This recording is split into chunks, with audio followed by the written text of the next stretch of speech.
我哋依家呢個位置咧係一線臨心嘅，即係靠近屏山呢度就係一條路過去就係啦。呢周邊嘅配套係比較完善啲嘅，你睇對面嘅話就係購物廣場啊，呢度加埋起嚟有3個購物廣場啊。呢度咧住啊、出行啊、交通啊都比較便利咯。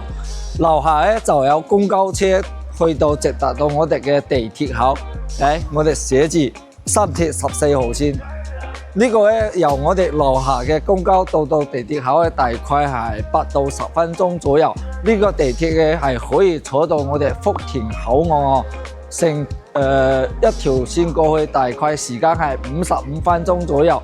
所以話去香港通勤嘅話，都係好方便嘅。環境咧，呢個樓盤嘅環境都比較靚咯。你睇成個樓盤嘅大細都差唔多有10幾座嘅。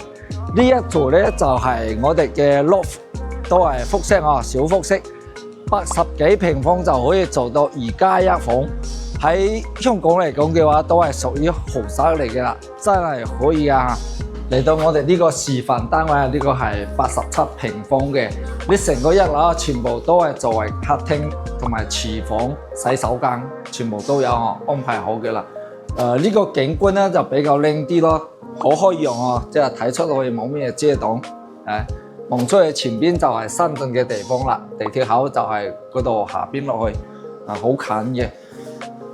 買呢個咧就後期咧你自己可以去設置哦，2個房或者3個房都係自己可以設置嘅。我哋2樓呢度咧係設置咗有一個大房，一個大套房。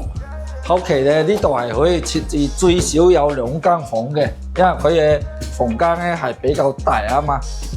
同埋呢啲層高係比較高啲嘅係可以，因為呢啲複式嘅話有2.3米左右嘅層高係可以。就係呢個位置咧，係可以設置到一個房間出嚟嘅。呢個大套房其實就唔使話咁大哦。如果係喺香港過嚟嘅話，住咁樣2個房，兩公婆住嘅話，肯定係夠位嘅啦。